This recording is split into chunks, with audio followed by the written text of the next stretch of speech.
Hi, this is Dr. Stephanie Wautier, and I'm the host of Conversations with a Chiropractor. I am going on my 17th year as a chiropractor, and prior to that, I was a critical care nurse working in the neuro ICU. Currently, I wear many hats, including wife, mother, sister, daughter, business owner, and friend. But this podcast really isn't about me. Although I share a lot of personal stories when I'm chatting with my guests, this podcast is about the conversations that I've had with the amazing people along my life's journey.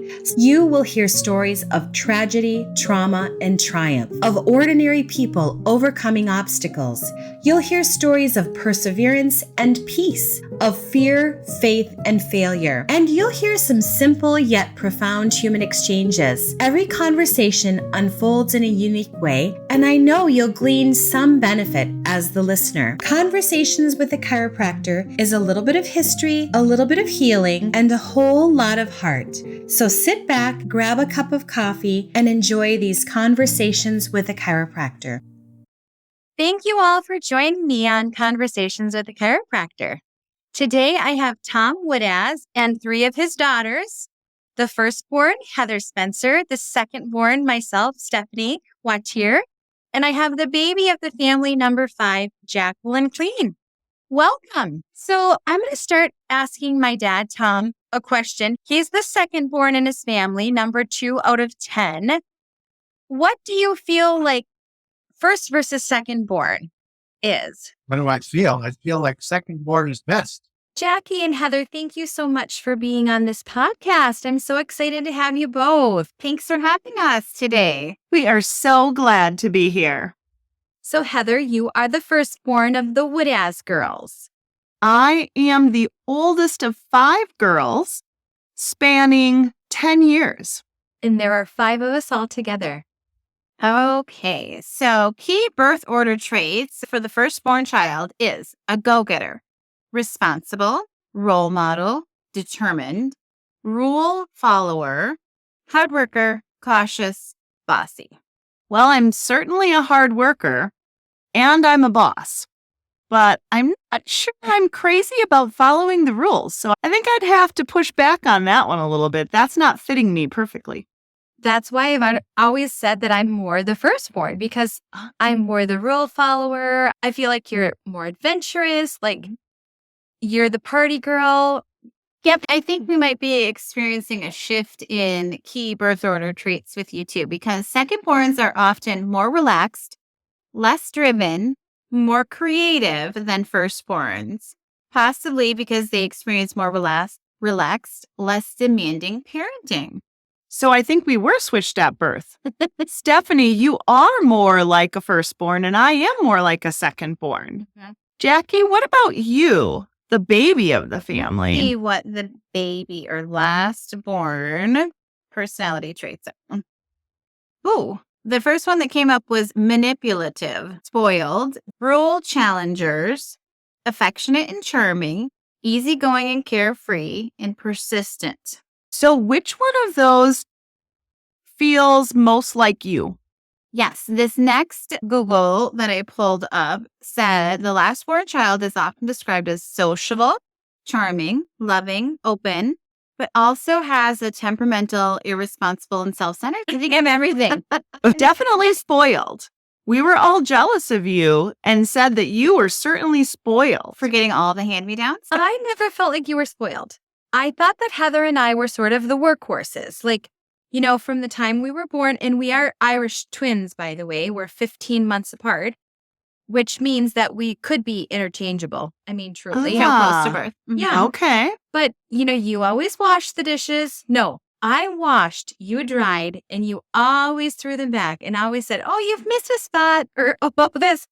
But for our entire lives, we washed and dried. So like until we were gone, no one ever took those roles. Like no one ever had those specific like job responsibilities. And then, of course, when you're gone, you don't see everything everyone else is doing. Anna and I still do the dish dance where I throw them back in, but now the dish dryer dries them and I don't. Wow. So Anna is number 3. So number 3 and number 5, Anna and Jackie. Now you guys might have more of like a firstborn, secondborn relationship, right? Yeah. Like even though you're the baby, I definitely feel like between me and Melanie, I got her up for school. I made sure she was awake. I would talk to people on her behalf. She wouldn't go through the checkout line and talk to people, so I would do that. I didn't know Really? I didn't either. that I got her awake, like in high school, Yeah, that I would yeah. wake her up. And Yeah. And you guys are 3 years apart. Were you 2 years apart in school or 3 years apart in school? 2. Okay. So when Wow. she was a senior, you were a sophomore. Yeah, imagine the dynamics of having 5 girls under the same roof. I remember 7 of us sitting around our circular dinner table. And when dinner was on the table, we would all begin eating, and there were no second helpings because there was nothing left. At After the end of everybody got their dinner, stuff. I remember not an opportunity to take hot lunch because there wasn't money to pay for hot lunch. We had cold lunch, and that was that. You know, my kids hate hot lunch. They always want me to make their lunch, and like I'm angsty about it because I want to have it healthy and I want to have it balanced. And I'm like, just take hot lunch. I would have died to have hot lunch at Holy Name with those cooks making like homemade bread every They day. made things really good. Oh And my I think gosh. things are coming back in our area anyways about, having good food. But Aiden loves hot lunch, and we're in like a free grant area. So there's like some grant that pays for every kid to have free hot lunch in our district. Really? Yeah, It was like that in Gwyn too. have hot lunch. And Aiden's he's going to be in 4th grade. So they have a salad bar option every day, pizza option every day, sandwich every day, or Bosco sticks. Those are their staples. And then they have the one like featured thing, like cheeseburgers or, What's chicken a- strips. Or Bosco stick. it is a breadstick with cheese in the middle. And then they have like salad and cucumbers with it. Oh. So let's kind of go back a little bit to those birth order personalities. Now, I think Heather feels like she fits the firstborn because you are very driven and you are very successful. You are very hardworking, persevering, optimistic. That's true. I currently am a director of an early childhood program in Milwaukee, the Jewish Community Center, Ganami Early Childhood. And I have 75 teachers that report to me. We have 18 classrooms with over 200 children. So it feels like a big job.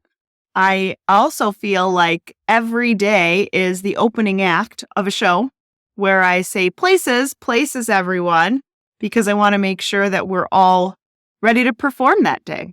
And that's you in your professional life, but you in your personal life and professional life can sometimes be 2 different people. I see you in your personal life and never in your professional life. I see you as very carefree and not having to deal with those problems. And just in general, the outlook is, okay, let's have fun. Let's entertain. Let's enjoy. That is so true, Jackie. And I wonder if there have been any studies about birth order and how it affects people personally and professionally. Because in Stephanie's professional life as a chiropractor and as a business owner, I see her very, very driven, very bossy, very in charge. So that would be so interesting to uncover. But I also see that in your personal life. That's right. You're That's driven to get the things right. that you want, and you're driven to Very organized, very time aware. and able to take charge of any situation that comes. I do know that the older I get, the more I try to focus on having fun and being less serious. Like it's actually something that I have to work at. It's very intentional. And even like a day like today, where we have things to do, and I'm a very much, unfortunately, check the box, check the box, check the box. Like it's very hard. Get it done and keep moving and on to the next one. It's very hard for me to feel relaxed and be relaxed when there are people that I need to be in care of. Or when there's things to be done. Like if all the boxes are checked, let's kick back. But when there's work to be done, it's very hard to just be like, okay, I can relax. I can sit up. Like I hate when people say this, and I know I've had this conversation with Melanie, our other sister too. She said, Mike says, just relax, take a moment, relax. And she's like, are you looking in the kitchen? There's 100 dishes that need to be done. I can't relax. I can't just kick my feet up for a second here. I need to do this stuff. I need to get it done. And then I can maybe relax at midnight once the floors are scrubbed. And maybe that's like the working mother thing, or maybe it is like innately in my personality, which may or may not be related to birth order. I'm not sure. So I'm number 2. What does the second-born, what does Google say about the second-born? Google says, let me go back to that. But also I had pulled up about the firstborn. And since Melanie was the fourthborn, I think I fit this better than Melanie, though, this description. Fourthborn children often develop the ability to deal well with people. This is probably a result of having to deal with all of those personality types growing up. They may be great thinkers and able to manage challenging situations. They also may become analytical hard workers, and they can be pushy or passive. I think that could kind of fit for either of us. Like swinging between pushy and passive? Yeah. I'm interested in going back to the idea of having fun and relaxing. I find right now, as the mom of 2 teenage boys, the only time I can actually relax is when I'm in bed at night and I'm just scrolling social media. When do you both find time to relax in your lives? Not very much. And I've done some therapy in my life and some life coaching. I used to say, and I would never have ever described myself as having anxiety, but know that I had the tendency to be anxious. Even in my daily life, I would say it feels like I'm being chased by a bear. So I have been so intentional, like even this morning, just taking a breath, being calm. This might not seem relaxing for someone, but sort of turning off the anxiety or the anxiousness button. So I'm an ex-smoker, and that was my go-to relaxation. When I stopped smoking, I realized I never take a break throughout the day. So now gardening and being able to have a plant nearby, I'm crazy with my house plants in the office too. Being able to take a moment in the day and water the plants and do something that isn't staring at the computer, that isn't, that's a different shift of, okay, I'm not thinking about it. Because what I realized when I would take my smoke breaks is I sit there and I'm not thinking about anything, but my brain is digesting. And that's how, our subconscious is working all the time. And they say, if you stop thinking about a problem, then your brain will kind of work on it in the background, so to speak.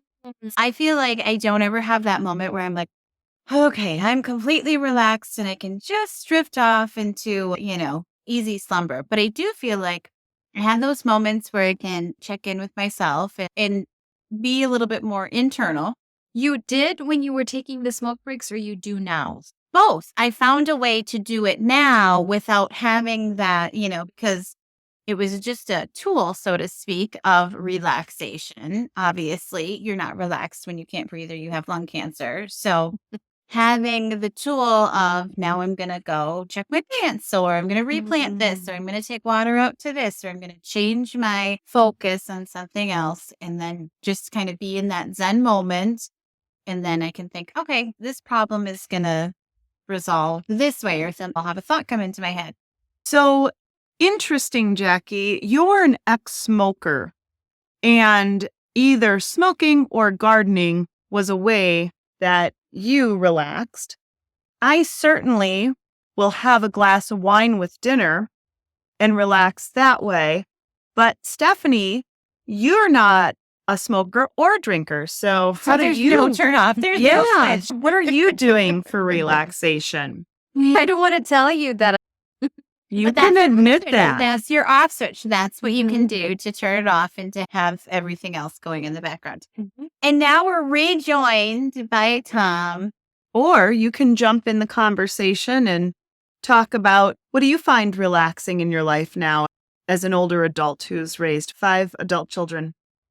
Well, I think relaxing is a kind of a misnomer in a sense, because I relax when I go to work.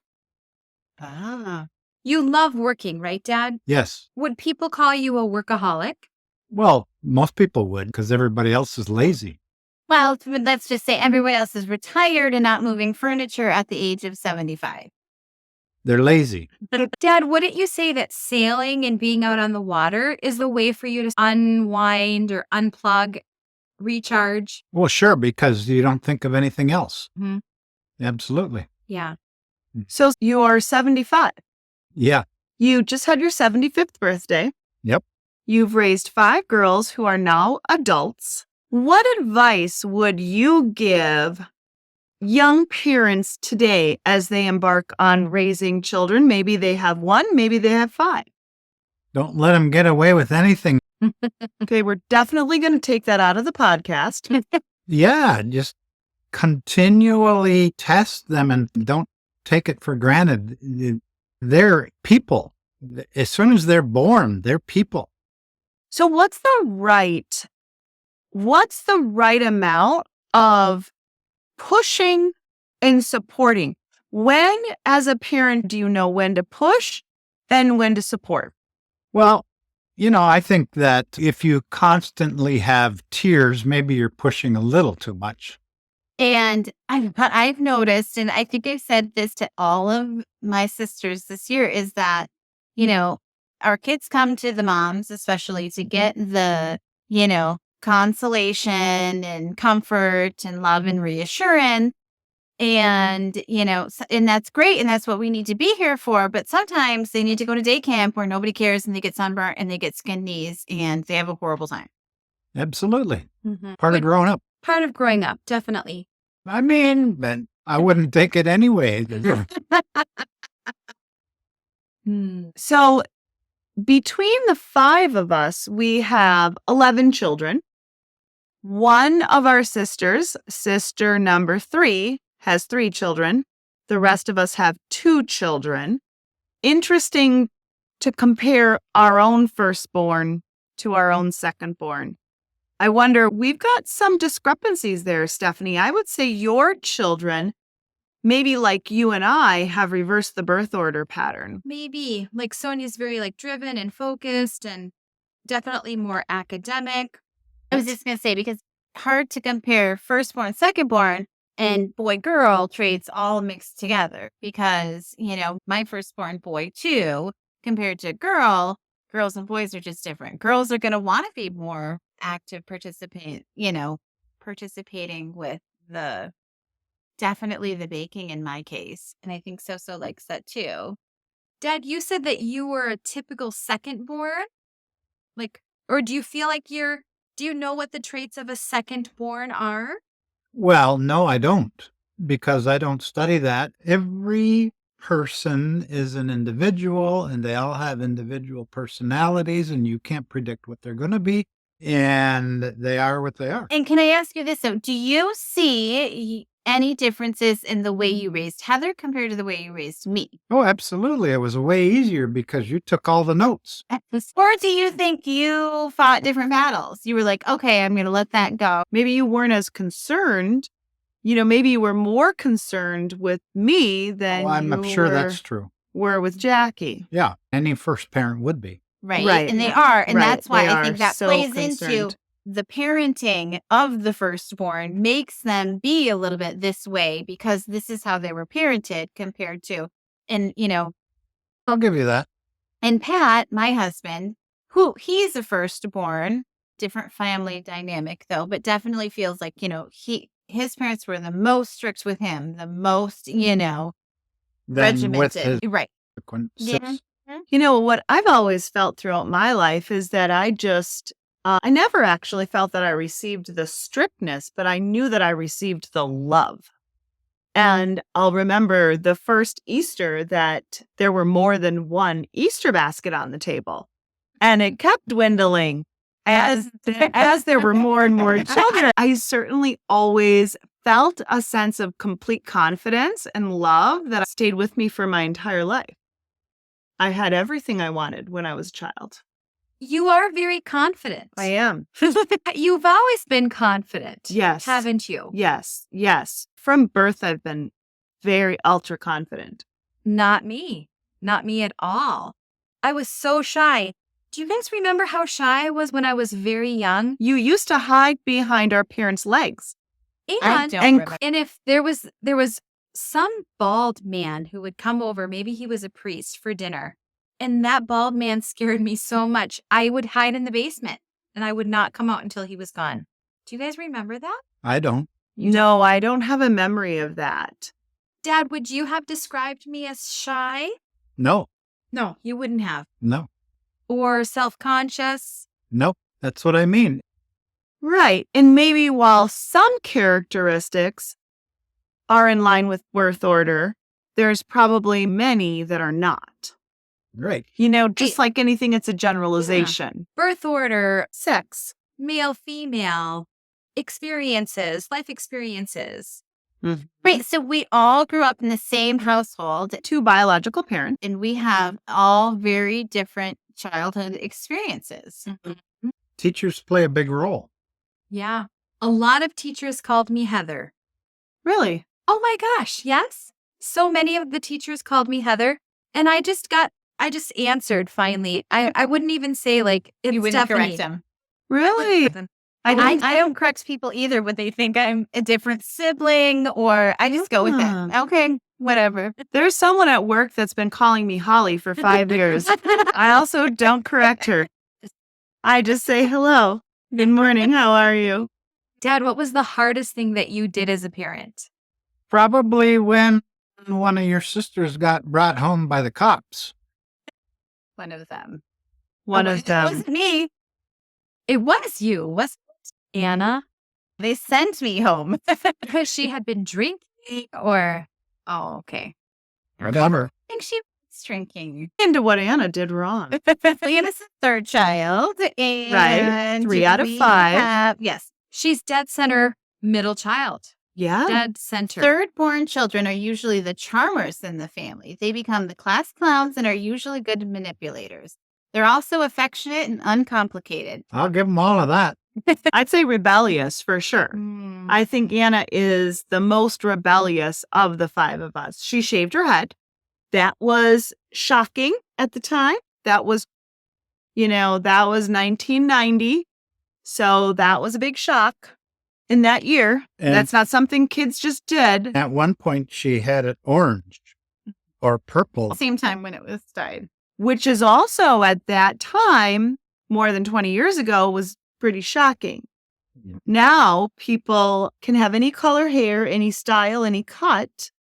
So in my professional career, my agency banned any unnatural hair color in the workplace. Really? They did. Wow. And Good. in recent years, though, they have dropped that from the dress code. And now you can dye your hair an unnatural color like purple or red or blue. Yeah, we could really go into like a big political tirade right now about like what's politically correct and what's acceptable. And But instead, we'll talk about the baby traits because I'm the baby. And youngest children, it says, can be charismatic, creative, mischievous, boisterous, and dependent on others. Traits that, if inherent to the child, are often reinforced through the family's communication and behavior. Because no matter how old the youngest child turns, they will always fill one role, being the baby. How do you feel like the baby, Jackie? In some ways, I don't feel like I was the baby. In respect of the family dynamic, I feel like my parents don't feel like I'm the baby. But I feel like throughout the rest of the sister relationships, I definitely feel like I'm the baby. No matter how much I know, no matter what my skills are, I'm the baby. like we don't like respect you enough, or we don't think that you're competent, or No, because I know that you do, like feel like I'm competent. But it just like always like, it's the baby, I don't know how to articulate it. Do you feel like you were sort of like an only child at certain points because you were home Of course you did. Okay. Well, you were home alone for what part of your childhood? From when I was junior in high school, that's when Melanie moved out. But she was, practically, we didn't talk through high school. So I kind of felt like I was the only child, probably from high school. You didn't talk in high school? I mean, we argued in high school, but You we didn't get along? We didn't get along. Really? I don't think I knew that. Well, that's another piece of work.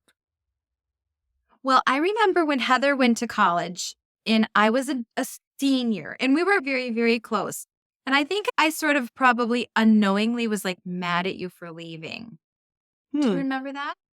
My most profound memory was Jackie taking me to college and crying when I went into the dorm. I don't have memories of the other sisters at all, but I knew Jackie was there and she was crying because at that time I was 18 and she was 8. So she was a very young child at that time. And also, Mom will state this too, that when I came home from the hospital, Heather was like, "That's my baby." Do you remember that? Really? And that's not uncommon.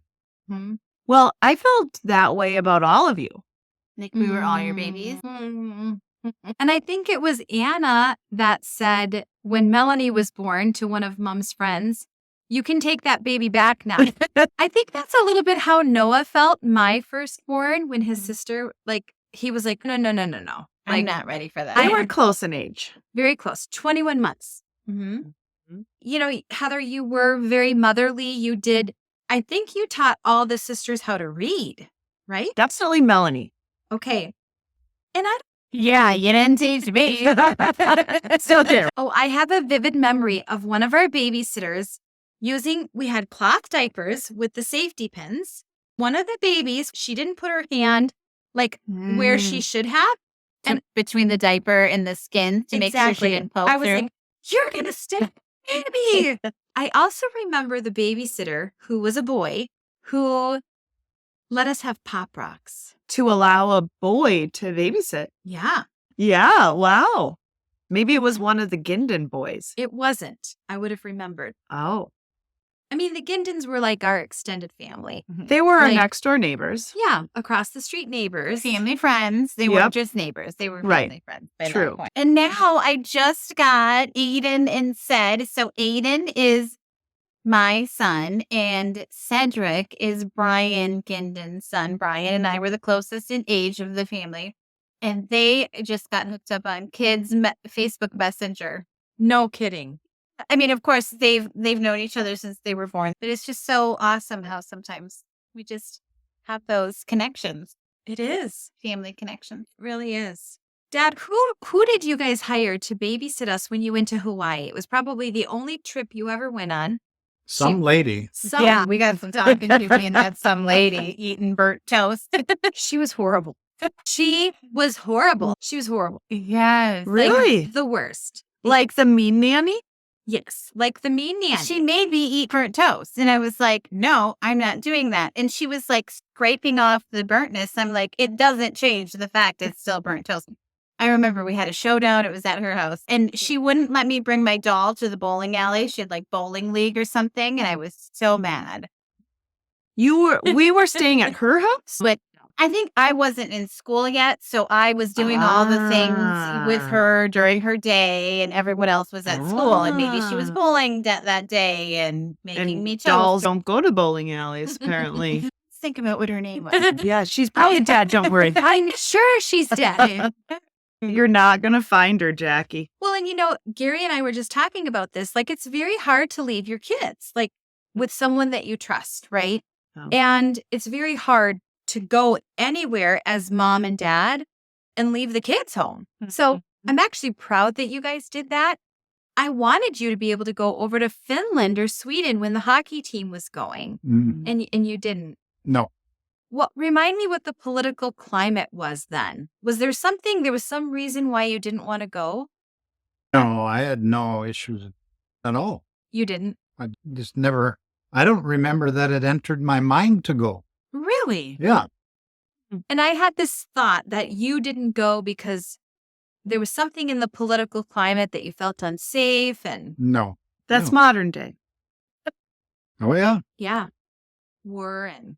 So who was the easiest child to raise? No. Jackie was. Why? I told you already, she took all the notes. She knew what to do and what not to do. Figured out all the loopholes and I got him down. Really? Falls and don't challenge the system. So Heather was the hardest. The first is always the hardest. I was the hardest. You don't even know what you don't know Mm-hmm. when you have a first child. You don't know what you're going to feel, what you're going to go through, what the experiences are going to be. I mean, I think about my boys that are 3 years apart. I mean, everything is just exponentially easier the second time around.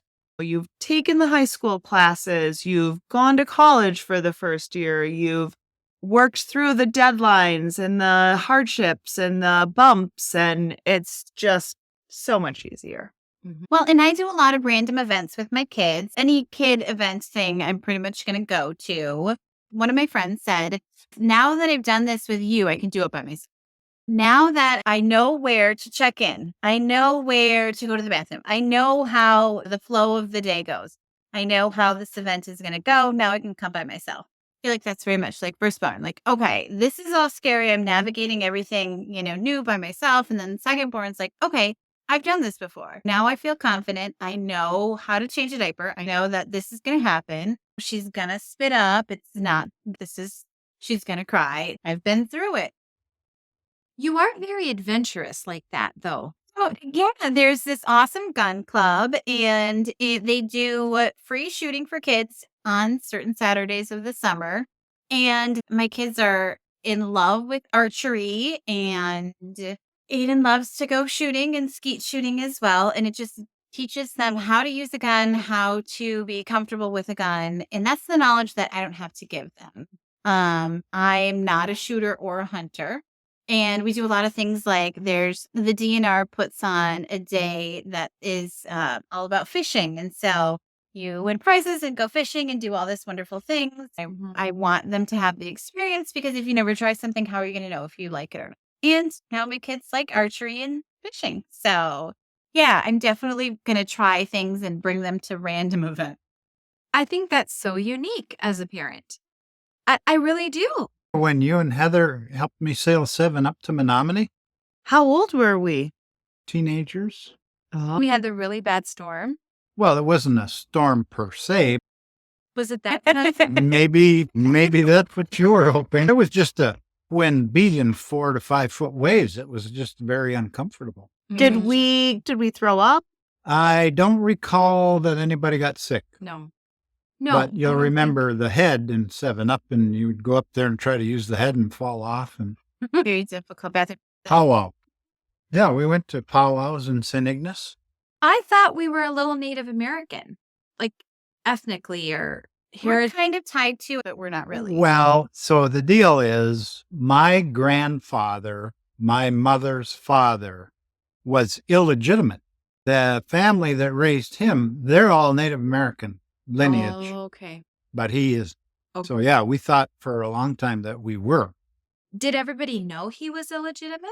Like, was it common knowledge? Well, yeah, I think it was for some of them. But it probably just wasn't something that was shared or known. That was your grandfather? Yeah. And what was his name? Lee St. Andrew. Lee St. Andrew. Yeah. So he potentially was a white man. Dad, let's talk a little bit about like ethnicity and genealogy. That's Grandma Woodaz's dad. Yep. He married Zira. Yep.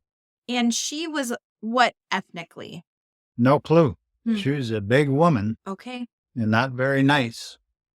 And then the only great grandmother that we knew was Lee's second wife, Betty. Betty. Well, they married. Mm-hmm. So she Okay. became by marriage with St. Andrew. So Zira was his first wife. Mm-hmm. So, it's funny. Dad used to wear a T-shirt that said Polish Prince.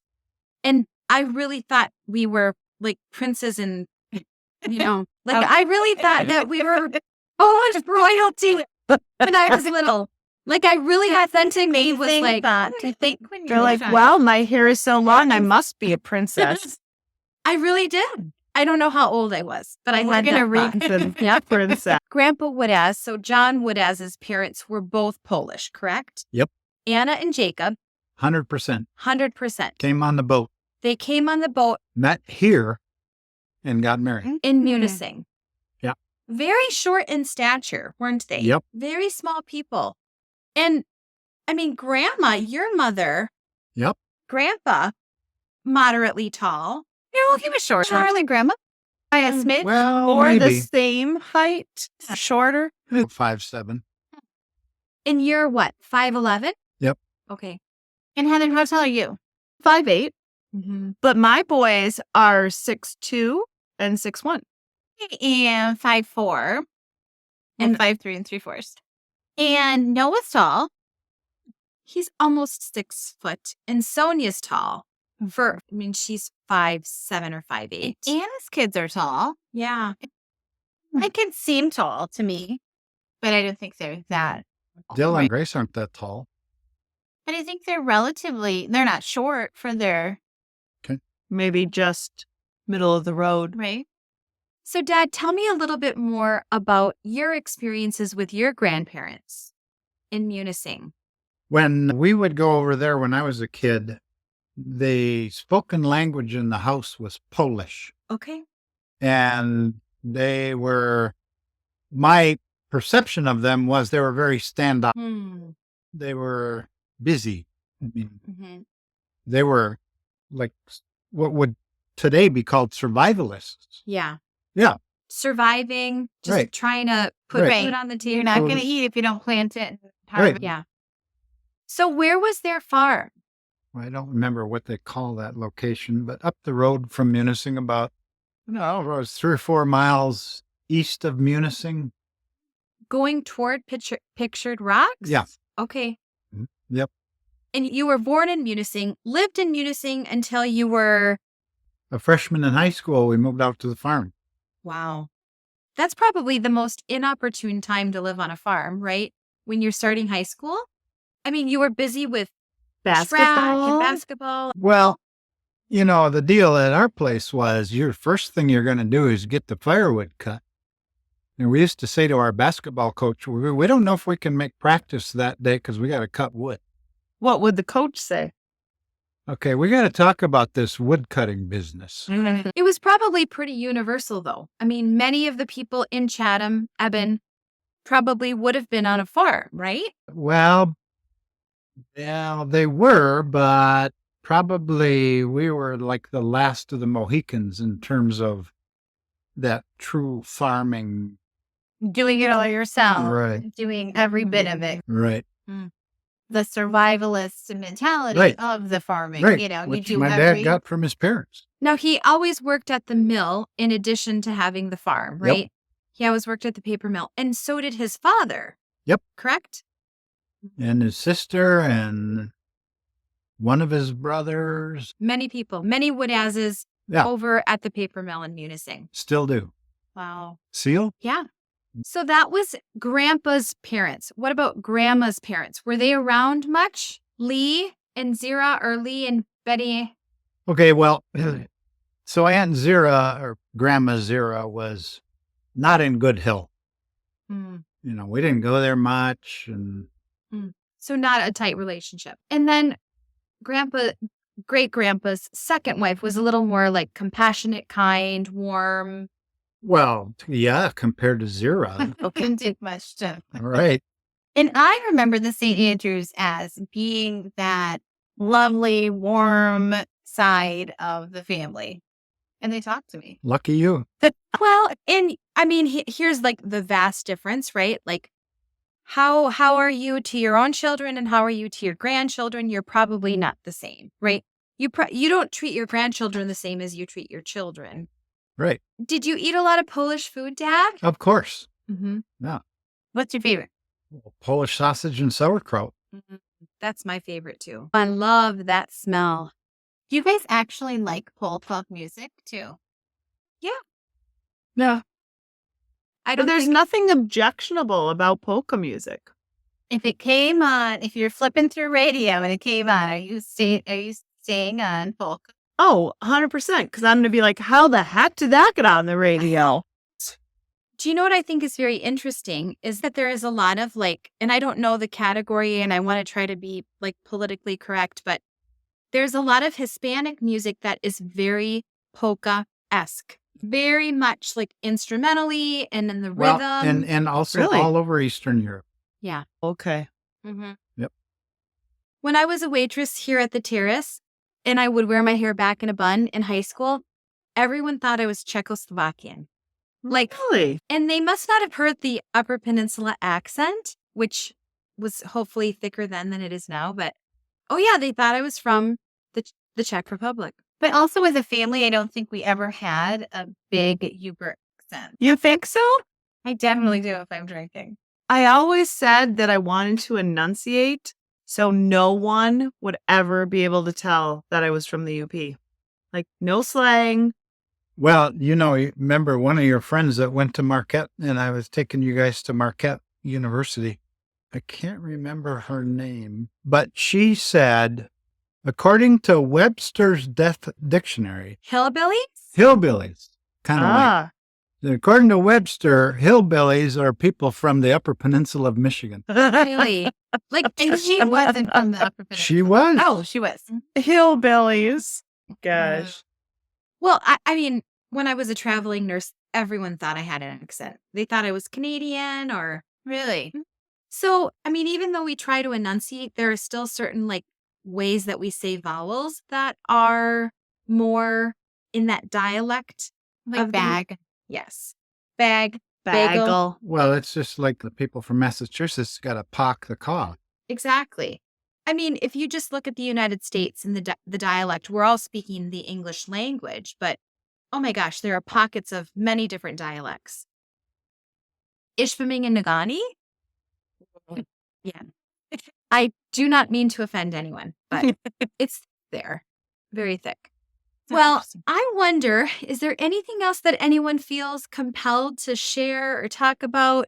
I'm so grateful that we've had this chance to talk a little bit about birth order and a little bit about growing up. Everybody's an individual. I think that's a perfect note to end on. So you're saying don't put people in a box, don't put people in a category? Yep. That's great advice. Thank you all for being on this podcast. Okay. You're welcome. Thank you for tuning in to Conversations with a Chiropractor. Your support and engagement are what make this podcast a success. Each episode brings you enriching conversations with interesting people and dives into the many facets of chiropractic health and wellness. If your company is interested in partnering with Conversations with a Chiropractor to reach a dedicated audience, please contact us at conversationswithachiropractor@gmail.com for sponsorship and endorsement opportunities. Don't forget to subscribe to Conversations with a Chiropractor on platforms like Apple Podcasts, Spotify, and Google Podcasts. And if you enjoy our content, please consider rating us. It helps the show grow and continue providing great content. Stay connected by following our Facebook page at facebook.com/Wautier Wellness and visit our website, wautierwellness.com, for more information. Conversations with a Chiropractor looks forward to bringing you more engaging and enlightening episodes. Until next time, stay healthy and stay aligned. Credits: podcast production by Plus Vocal. Interested in starting your own podcast? Learn more and reach out at www.voiceover.work.